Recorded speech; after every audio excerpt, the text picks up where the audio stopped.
Hello everyone, I welcome you all once again to my education channel Prabhavi Education Hub. And in this video we will be learning about State Information Commission, right? This is 58th chapter of Indian Polity, the series which I have started, and for this I have taken reference from Lakshmikant book. This is again a very important book as far as the civil services examination is concerned. So I'll be also providing the PDF at the last, so that your note making part is basically covered under this PDF. Actually you have to do nothing but to take this PDF and revise it multiple times, because this will be the same classes in the PDF form, right? तो जो यहाँ पे मैं explain कर रहा हूँ everything will be given into that PDF, and उस PDF को आप जरूर ले लेना ताकि आपका revision part जो है वो over हो जाए एंड आसानी से आप रिवाइज कर सको थिंग्स को, because it is very important कि आप अगर पढ़ के छोड़ दोगे तो भूल जाओगे, इसलिए आपको रिवीजन भी साथ साथ में करते रहना है। इससे पहले बता दूं कि इंडियन इकोनॉमी की मेरी एक सीरीज़ है जहाँ पे रमेश सिंह की बुक से रेफरेंस लेके मैंने कंप्लीट किया है इस कोर्स को, जो कि बहुत ही पॉपुलर हो चुका है, और आपको डेफिनेटली इसको लेना चाहिए अगर आप अगर देखना चाहिए, अगर आप ओवरऑल इकोनॉमी को बेसिक कॉन्सेप्ट्स को जानना चाहते हो। एंड बहुत अच्छे तरीके से मैंने रमेश सिंह की बुक को कवर किया है, साथ में मैंने वहाँ पे PDF भी दिया है ताकि आपका जो नोट मेकिंग का पार्ट है वो भी कवर हो जाए, आपको नोट ना बनाना पड़े, बिकॉज लॉट ऑफ टाइम आपको स्पेंड नहीं करना है, जस्ट नोट बनाने में टाइम वेस्ट नहीं करना है। मैंने आपको कंपोजिट नोट दे दिया है PDF के तौर पे, तो PDF ले लेना और इकोनॉमी की सीरीज को आप 6 से 7 दिन या 5 दिन में भी कवर कर सकते हो, right. Before this I will also say that कि चैनल पे नए हो तो definitely you should subscribe to this channel and also press the bell icon so that you can get the notification of my latest video। जो भी मैं classes upload करता रहता हूँ उनका वीडियो भी नोटिफिकेशन भी आपको मिल जाए, और आप नोटिफाई होगे तो आपको पता चलता रहेगा कि ये नया क्लास आ चुका है, ठीक है। तो ये काम जरूर कर लेना, अभी कर लो in fact. Now will start this class, we will learn point wise. मेरा पढ़ाने का जो तरीका है वो पॉइंट वाइज ही है, एक एक पॉइंट को मैं आपको पहले दिखाता हूँ, फ्लैश करता हूँ PPT पे, देन उसको एक्सप्लेन करता हूँ। यहाँ पे देखिए पहला पॉइंट है the right to information act of 2005 also had a provision to create a state information commission at the state levels. Accordingly all the states have already created their state information commission, अपना गठन कर लिया है। देखिए right to information act 2005 में आया था, जिसमें बोला गया था कि सिटीजन्स को, हमारे जो जनता है, हमारे जो लोग हैं, उनको राइट है इंफॉर्मेशन एक्सेस करने का, वैसी इंफॉर्मेशन जो कि पब्लिक नेचर की हैं, किसी कंपनी की हैं, किसी पब्लिक सेक्टर अंडरटेकिंग की हैं, या फिर किसी भी फाइनेंशियल इंस्टीट्यूशंस की हैं, वो इंफॉर्मेशन गैदर कर सकते हो आप, किसी भी सरकारी दफ्तर की इंफॉर्मेशन को आप ले सकते हो। और इसके लिए प्रोविज़न इसमें दिया गया था कि एक सेंट्रल इंफॉर्मेशन कमीशन बनाया जाए और एक स्टेट इंफॉर्मेशन कमीशन का गठन किया जाए। तो स्टेट के इंफॉर्मेशन कमीशन बनाने के प्रावधान के हिसाब से आज के डेट में लगभग जितनी भी स्टेट्स हैं हमारी कंट्री में, सब ने, all the states have already commission that there state information commission अपना बना चुकी हैं। आगे बढ़ते हैं, नेक्स्ट है। अब ये है क्या, ये देखिए एक कॉन्स्टिट्यूशनल बॉडी तो है नहीं, बिकॉज कॉन्स्टिट्यूशन से डायरेक्टली इसको बनाया नहीं गया है। इनफैक्ट कोई अमेंडमेंट करके कॉन्स्टिट्यूशन में प्रावधान डाल के, कोई आर्टिकल डाल के भी इसको नहीं बनाया गया है। So it is a non constitutional body, ठीक है। तो ये है क्या फिर, it is a high powered independent body, मतलब कि ये अपना काम खुद कर सकती है, हाई पावर्ड है। इसमें जो इसका जो स्ट्रक्चर है, इसमें जो लोग काम करते हैं, दे आर एक्चुअली एम्पावर्ड, और इसलिए इसको हाई पावर्ड इंडिपेंडेंट बॉडी कहा जाता है। इसमें जो मेंबर्स होते हैं वो बहुत ही इनफैक्ट नॉलेजेबल एंड बहुत ही बड़े बड़े लोग होते हैं इसमें। सो इनका काम क्या है, it looks into the complaints made to it and decide the appeals, जो कि रिगार्डिंग द माल प्रैक्टिसेस और not giving the information from offices, financial institutions, public sector undertakings etcetera under the concerned state government.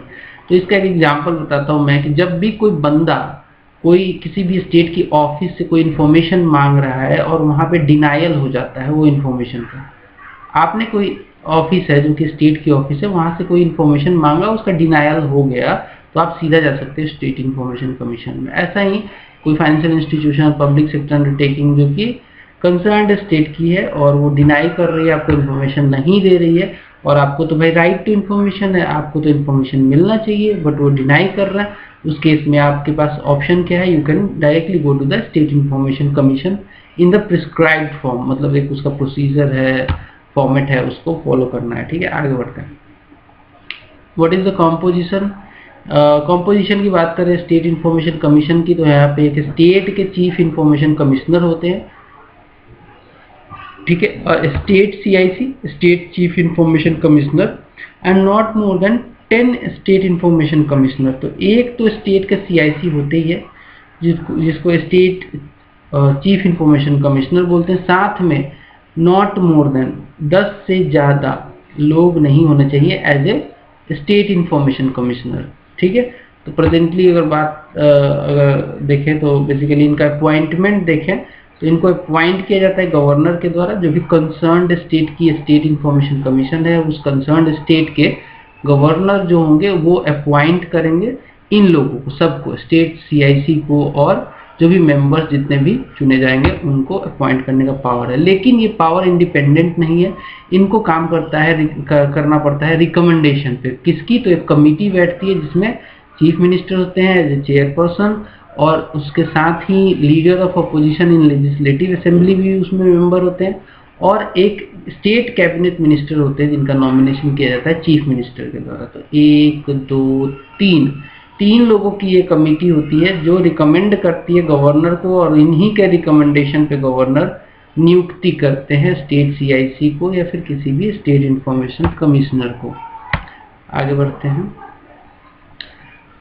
जो commissioner होते हैं state के या फिर जो चीफ इंफॉर्मेशन कमिश्नर होते हैं सेल्फ, वो लोग बहुत ही इमिनेंट पर्सनालिटी होने चाहिए पब्लिकली, एंड नॉलेज उनको होना चाहिए, wide knowledge and experience in law, science and technology, social services, management, journalism, mass media और एडमिनिस्ट्रेशन एंड गवर्नेंस। तो ऐसा इनको होना पड़ेगा, मतलब कि ऐसा नहीं किसी को भी उठा के बना दिया चीफ इंफॉर्मेशन कमिश्नर स्टेट का या फिर कोई भी स्टेट का इंफॉर्मेशन कमिश्नर, नहीं, ऐसा नहीं है। एक्चुअली वो एक इमिनेंट पर्सनालिटी होने चाहिए, साथ ही साथ उनको नॉलेज होना चाहिए, एक्सपीरियंस होना चाहिए, या तो लॉ में, science and technology, social services, management, journalism, mass media, administration and governance. So lot of things are actually needed in a particular state information commissioner or state chief information commissioner. He should also not be a member of parliament or a member of legislative assembly. MP MLA नहीं हो सकते हैं CIC chief information commissioner of state या फिर state information commissioner जो MP हैं या फिर MLA हैं ऑलरेडी, तो वो नहीं बन सकते हैं।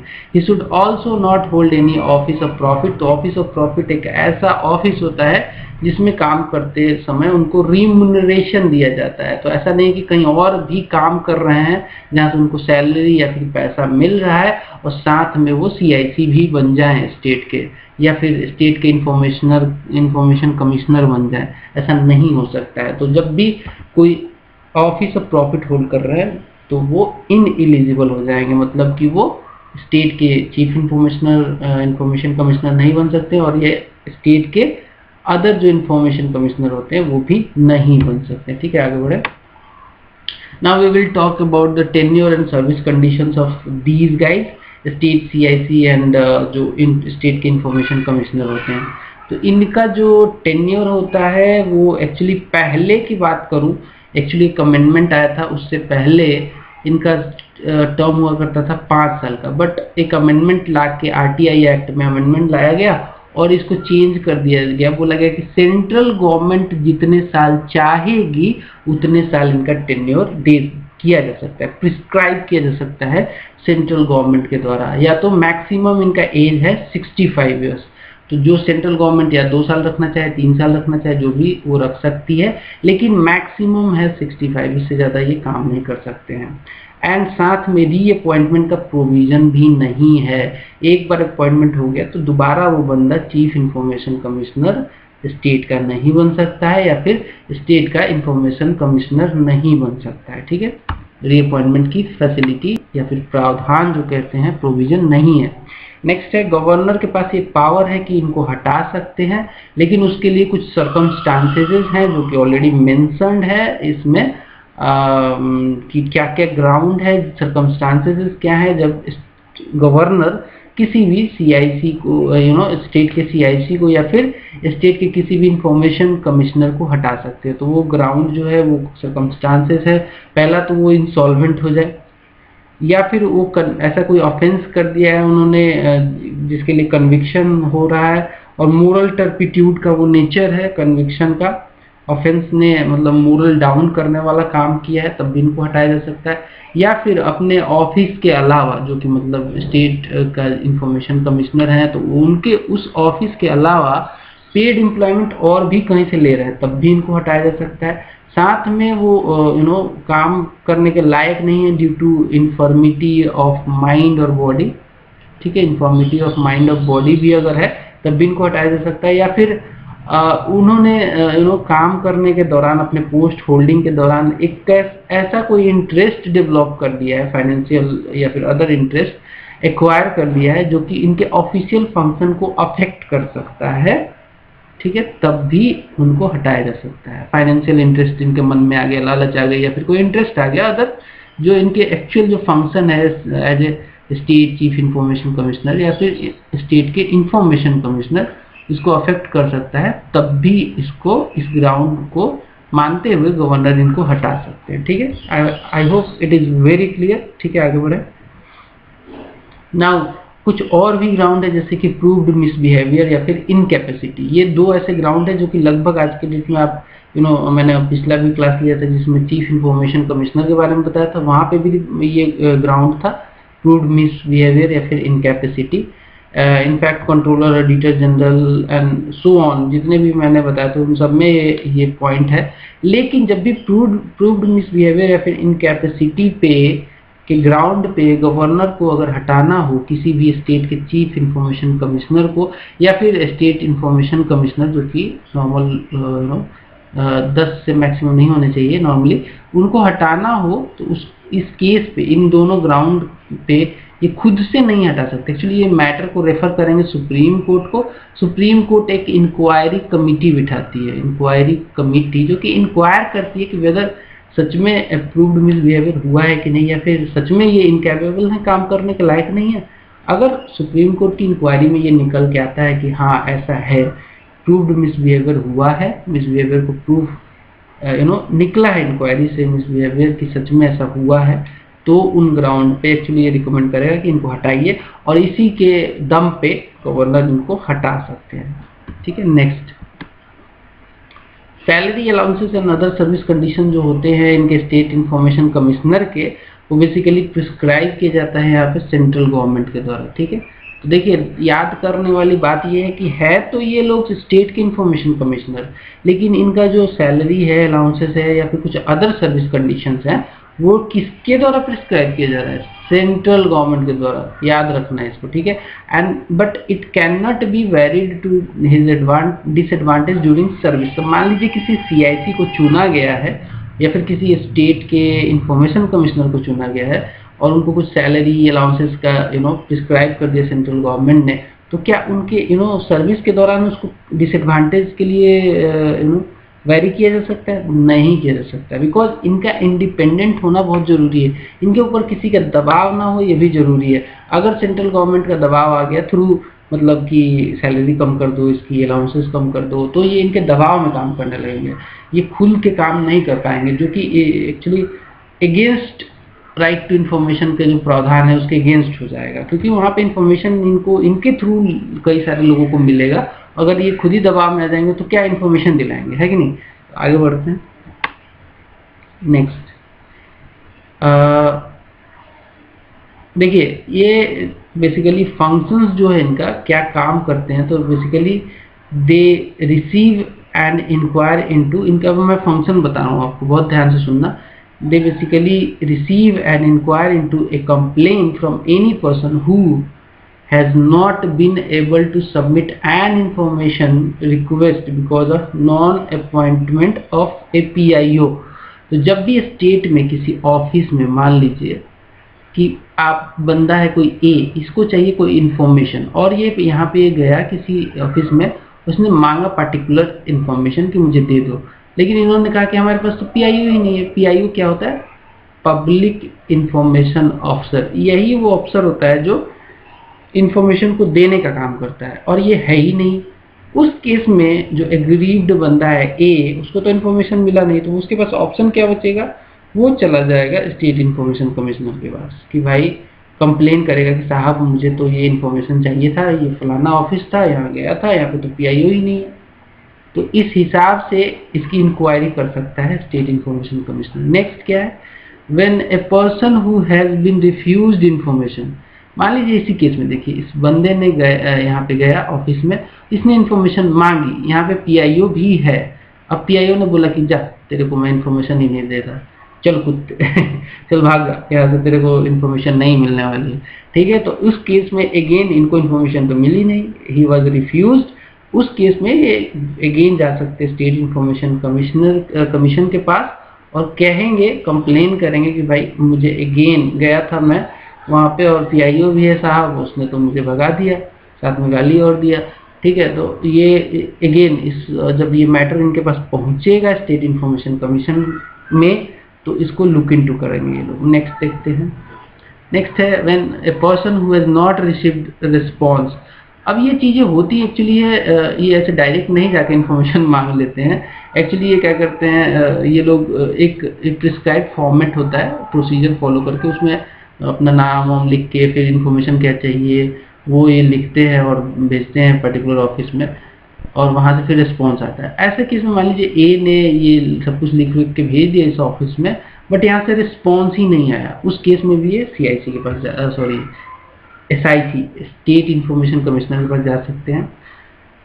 नेक्स्ट जो ग्राउंड है, when a person who has asked some information but it has not been provided within the specified time limit. तो देखिए, इन्फॉर्मेशन मिलने का एक स्पेसिफाइड टाइम लिमिट होता है, with in I think 30 days में मिल जाना चाहिए। वो स्पेसिफाइड टाइम लिमिट में नहीं मिला इन्फॉर्मेशन, सपोज 3 महीने बाद मिला, तो वो भी एक ग्राउंड हो सकता है कि ये स्टेट इन्फॉर्मेशन कमीशन के पास जा सकते हैं। When he thinks the fees charge are unreasonable. तो देखिए, कोई भी मुफ्त में काम तो होता नहीं है। अगर आपको कोई पब्लिक इन्फॉर्मेशन देना है तब भी आपको कोई पैसा देना पड़ता है, कुछ नॉर्मल माइनर फीस होते हैं, लेकिन अगर मान लीजिए कि अनरीजनेबल फीस चार्ज कर लिया है, उस केस में भी ये स्टेट इन्फॉर्मेशन कमीशन के पास कंप्लेन कर देंगे कि भाई मुझसे तो इतना पैसा चार्ज कर दिया, ऐसे किया जा सकता है। ठीक है, सिंपल सी बात है। When he thinks information given is incomplete, misleading और फॉल्स। मान लीजिए कि इन्होंने मांगा इन्फॉर्मेशन किसी भी पर्टिकुलर, यही पे मैं बता रहा था कि ये ऑफिस है कोई और ये बंदा है ए, इसने कोई इन्फॉर्मेशन मांगी, इसने इन्फॉर्मेशन दिया भी, लेकिन ये जो इन्फॉर्मेशन था ये इनकम्प्लीट निकला, मिसलीडिंग या फिर फॉल्स निकला। इस केस में भी ये स्टेट इन्फॉर्मेशन कमिश्नर के पास, कमीशन के पास इनफैक्ट जाके कंप्लेन कर सकते हैं। जो स्टेट इन्फॉर्मेशन कमीशन होता है, it can order inquiry into any matter if there are reasonable grounds. Suo motu power कहते हैं इसको। इसका मतलब ये है कि खुद का जो पावर है स्टेट इन्फॉर्मेशन कमीशन के पास, वो ये है कि ये जब चाहे किसी भी मैटर में इंक्वायरी कर सकता है रिलेटेड टू इन्फॉर्मेशन का जहाँ वायलेशन हुआ है, अगर ग्राउंड जो है रीजनेबल हो। ठीक है, सिंपल सी बात है, इसमें ज़्यादा कुछ घुसने की जरूरत नहीं है। While inquiring, it possesses the power of a civil court in respect of the following matters। मैं बात कर रहा हूँ स्टेट इन्फॉर्मेशन कमीशन की। जब भी कोई इसके पास कंप्लेन आता है, जो कि मैंने ऑलरेडी बताया कैसे कंप्लेन पहुँचता है, उसको जब ये इंक्वायरी करते हैं तो इनके पास पावर आ जाता है एक सिविल कोर्ट की तरह। वो पावर किस मैटर में सिविल कोर्ट की तरह आता है? जब भी समनिंग करना हो या फिर किसी का इम्पोज करना हो, अटेंडेंस, किसी को बुलाना हो, जब उस अटेंडेंस इंश्योर करना हो, तो इनके पास पावर रहता है एक सिविल कोर्ट का। या फिर कोई ओरल या रिटन एविडेंस लेना हो किसी भी व्यक्ति से, ओथ के दम पे, मतलब कि गीता पे हाथ रखवा के बोला जाए कि चलो ओरल एविडेंस दो या फिर रिटन एविडेंस दो, तो वो देना पड़ेगा। ठीक है, then it has power of civil court like civil court in the matter of producing documents और थिंग्स। ठीक है, नेक्स्ट, मतलब किसी भी व्यक्ति से, किसी ऑफिस से डॉक्यूमेंट मांग सकते हैं, तो बोल सकते हैं उनको कि भाई प्रोड्यूस करो ये फलाना डॉक्यूमेंट या फिर थिंग जो भी इनको चाहिए। ठीक है, next, discovery and inspection of documents, receiving evidence of on affidavit, ये भी पावर इनके पास है स्टेट इंफॉर्मेशन कमीशन के पास। Requisitioning any public record from any court और ऑफिस, तो किसी भी कोर्ट या ऑफिस से रिक्वेस्ट कर सकते हैं, पब्लिक रिकॉर्ड मांग सकते हैं, ठीक है, सिंपल सी बातें हैं, ये सब तो ज़्यादा इसमें। And it can also summon for examination of witnesses or documents etc and any other matter which may be prescribed, तो ये सब पावर्स हैं इनके। नेक्स्ट देखेंगे हम लोग, जब भी स्टेट इंफॉर्मेशन कमीशन कोई पार्टिकुलर इंफॉर्मेशन मांग रही है, कोई भी पब्लिक रिकॉर्ड मांग रही है, तो it must be given to the commission during inquiry for examination. मतलब यह साफ कि कोई भी इंफॉर्मेशन इसने मांगा ना, कोई भी रिकॉर्ड इसने मांगा अगर स्टेट इंफॉर्मेशन कमीशन ने, तो कोई भी इसको, कोई माई कलाल इसको मना नहीं कर सकता है, ठीक है। सिंपल शब्दों में बात यही है कि भाई ऑफिसर से मांगा गया तो डर के मारे वो फटाक से दे देते हैं, ठीक है, आगे बढ़ता है। नेक्स्ट है, commission has the power to secure compliance from the public authority in the following matters, these includes, कहाँ कहाँ कंप्लायंस ले सकते हैं, इसका मतलब समझो, जब कमीशन चाहे तो किसी भी पब्लिक अथॉरिटी से कंप्लायंस ले सकती है फॉलोइंग मैटर्स में। जब ये मांगेगी कि भाई मुझे access to information in particular form चाहिए, मान लीजिए कि वो कंपनी, मैंने बताया था ना कि एक कंपनी है यहाँ, सॉरी एक कोई ऑफिस है, इससे अब SIC स्टेट इंफॉर्मेशन कमीशन ही इंफॉर्मेशन मांग रही है, बिकॉज इसके पास तो कंप्लेन आया है। अब ये जब इसके बिहाफ पे, बंदे ए के बिहाफ पे इसको तो पूरा करना है, इसको SIC को पर्सन ए को सेटिस्फाई करना है, तो इसको क्या है, इसने जो इन्फॉर्मेशन मांगा था इसको तो मिला नहीं था, तो अब ये इंटरफेयर कर गई है, SIC इंटरफेयर कर गई है और इस ऑफिस से बोलेगी कि इस पर्टिकुलर फॉर्मेट में भैया चलो फटाफट दे दो इन्फॉर्मेशन, नहीं तो समझ ही रहे हो, ठीक है। आगे बढ़ते हैं, ये और भी कंप्लायंस ले सकती है पब्लिक अथॉरिटी से on the matter of appointing a public information officer where non existence is there. मैंने मतलब क्या है, ये है कि पहला केस याद है जब मैंने बताया था कि ऑफिस है, यहाँ पे ए गया इन्फॉर्मेशन मांगा और यहाँ पे बोला गया कि भाई इन्फॉर्मेशन नहीं मिलेगा, PIO ही नहीं है, पब्लिक इंफॉर्मेशन ऑफिसर ही नहीं है। अगर ऐसा हुआ है तो ये पहुँचेगा कहाँ पे, स्टेट इंफॉर्मेशन कमिश्नर के पास, कमीशन के पास। अब ये कहेगा कि ठीक है भैया तुम्हारे पास PIO नहीं है, तो पहले PIO का तुम जो पोस्ट भरो, अपॉइंट करो एक पहले PIO, उसके बाद इन्फॉर्मेशन दो मेरे को, ठीक है, ऐसा भी होता है। नेक्स्ट, कंप्लायंस कराने का एक तरीका है। नेक्स्ट, पब्लिशिंग इन्फॉर्मेशन और कैटेगरीज ऑफ इन्फॉर्मेशन, इसमें भी कंप्लायंस ले सकता है ये। नेक्स्ट है making necessary changes to the practice relating to the management, maintenance and destruction of record. कई बार क्या होता है कि कई सारी ऑफिसर्स हैं जो कहती हैं कि ये जैसे बंदे को कि अरे जाओ ना यार, हमने अपना रिकॉर्ड ना डिस्ट्रॉय कर दिया, मेरे पास रिकॉर्ड ही नहीं है, तो दूं क्या तुम्हें घंटा।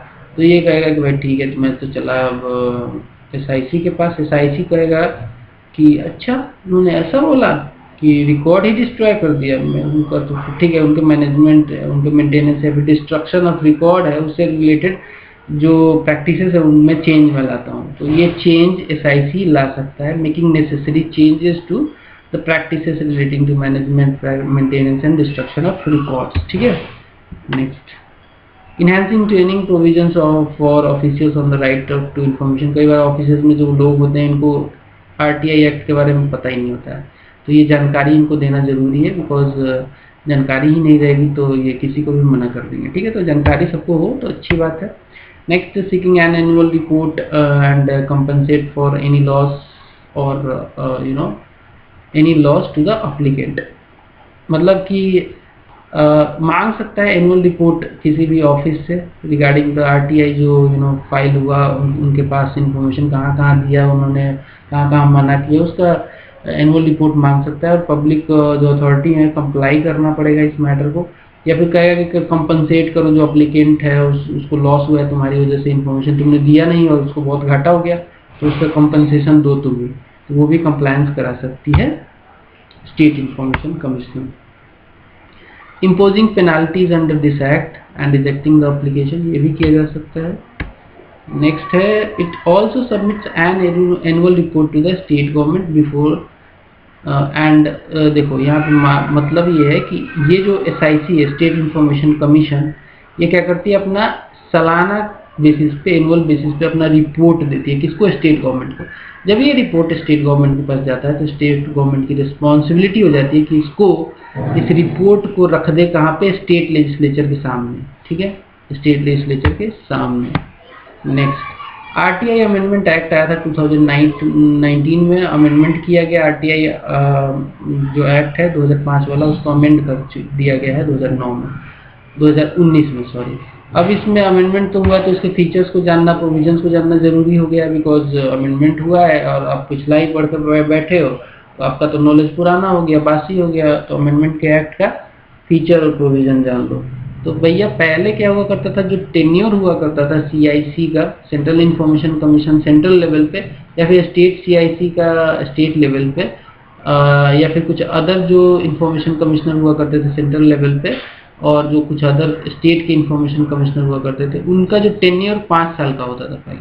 अब इनका टेन्योर का जो प्रोविजन है बदल दिया गया। बोला गया कि सेंट्रल गवर्नमेंट जितना डिसाइड करेगी उतना रहेगा, या तो मैक्सिमम 65 साल का उम्र हो, या फिर जितना साल, 2 साल 3 साल 2 साल जो भी है, सेंट्रल गवर्नमेंट जो डिसाइड करेगी वही होगा। तो ये भैया ये बदला है 2019 में, मतलब पिछले साल, ठीक है। आगे बढ़ते हैं। Salary allowances and other service condition जो हुआ करते थे पहले एक सीआईसी के, चीफ इंफॉर्मेशन कमिश्नर के, वो होता था बराबर equal to that of the chief information chief election commissioner. CEC के सैलरी अलाउंसेज और कंडीशन के जस्ट सिमिलर होता था, इन्हीं के इक्वल होता था। और बात करें कुछ अदर जो इंफॉर्मेशन कमिश्नर हुआ करते थे, उनका हुआ करता था एक इलेक्शन कमिश्नर के बराबर। बट अभी इसको बदल दिया गया, बोला गया कि नहीं, इनके बराबर नहीं रखा जाएगा, इसको डिटरमाइन करेगी सेंट्रल गवर्नमेंट। तो ये भी इसी अमेंडमेंट एक्ट के बाद ही लाया गया है। अब again salary allowances and others जो सर्विस कंडीशन हुआ करते थे पहले, एक स्टेट के सीआईसी का, अब यहाँ पे स्टेट वाले का देख लो, ये था सीआईसी का, और ये है, ये सीक्वेंस याद रखना, ऊपर वाला सीआईसी का है जो कि सेंट्रल इंफॉर्मेशन कमीशन में काम करते हैं, इसके मुख्य कमिश्नर होते हैं। अब हम बात कर रहे हैं स्टेट इंफॉर्मेशन कमीशन की, जिनके मुख्य कमिश्नर कौन होते हैं? State chief information commissioner. इनकी जो सैलरी है, या फिर जो अदर स्टेट इंफॉर्मेशन कमिश्नर हैं, उनकी सैलरी पहले किसके बराबर हुआ करती थी? तो भैया स्टेट चीफ इंफॉर्मेशन कमिश्नर की सैलरी बराबर हुआ करती थी एन इलेक्शन कमिश्नर के, ठीक है, एक इलेक्शन कमिश्नर के बराबर हुआ करती थी। और जो अदर स्टेट इंफॉर्मेशन कमिश्नर हुआ करते थे, उनकी सैलरी बराबर हुआ करती थी chief secretary of the state government, ठीक है, chief secretary of the state government. इसको भी बदल दिया गया। अब ये भी डिटरमाइन किया जाता है सेंट्रल गवर्नमेंट के द्वारा, ठीक है। तो यहाँ पे ये वाला पॉइंट यहाँ पे भी आएगा, now determined by the central government, ठीक है। नेक्स्ट, जो एक और भी प्रोविजन था जिसमें था कि बेसिकली अमेंडमेंट ने रिमूव कर दिया उस प्रोविजन को। It has remove the provision regarding deduction in salary due to pension of previous service, ठीक है। मतलब पहले से कोई मान लो सर्विस करके बाद में ज्वाइन किया है सीआईसी, बिकॉज 56 साल अगर मतलब सीआईसी बना है और पहले की नौकरी का पेंशन मिल रहा है, तो ये बोला जाता था कि भाई सीआईसी बन गए तुम, इसका भी पेंशन लोगे तो तुम्हारी जो पेंशन है वो कम कर देंगे। ये जस्ट नहीं था, ये जस्टिफाइड नहीं था, तो इसको, इस प्रोविजन को हटा दिया गया, ठीक है। जो भी पेंशन मिलते थे सीआईसी को, या फिर स्टेट के सीआईसी को, या फिर इंफॉर्मेशन कमिश्नर को, या फिर स्टेट के इंफॉर्मेशन कमिश्नर को, पहले क्या होता था, इनके जो पुराने पेंशन को कम कर देते थे। जब भी ये सब बनते थे सीआईसी, आईसी या फिर एससीआईसी, तो इनको जो नया पेंशन मिलता था उसमें जो पुराने वाले पेंशन को कम कर देते थे। बोला कि यार वो भी लोगे ये भी लोगे, लेकिन ये जस्ट नहीं था, बिकॉज यार ठीक है काम किया है ना बंदे ने, वहाँ भी काम किया यहाँ भी काम किया, तो पेंशन तो दो, पूरा पेंशन दो। तो वो अभी कर दिया गया। It has remove the provision regarding deduction in salary due to pension और any other retirement benefit received by them for the previous government service, ठीक है। समझ गए इस बात को? I hope it is very clear. So that's all buddy, that's all guys. I hope कि आपको बहुत मजा आया होगा इस क्लास में। मजा आया तो यार शेयर करो ना, फैला दो इसको कोरोना की तरह, हर जगह इसको बांट दो। कोरोना की तरह नहीं, बट लोगों को बताओ, अपने ग्रुप में शेयर करो, ताकि इसका भी इसके भी व्यूअर्स बढ़े। और थोड़ा सा मुझे अच्छा लगता है कि मेरा कंटेंट जो है लोगों तक पहुंचे, और जो आप लोग कमेंट करते हो तो बहुत मजा आता है। सो सर को, यानी सर तो क्या, बडी कह लो, दोस्त को, सर को, जो भी मानो, कमेंट करके भी बताओ कि मेरे क्लासेस कैसे लगते हैं। खुल के बताओ, ठीक है। दैट्स ऑल, मिलते हैं अगले वीडियो में, नमस्कार।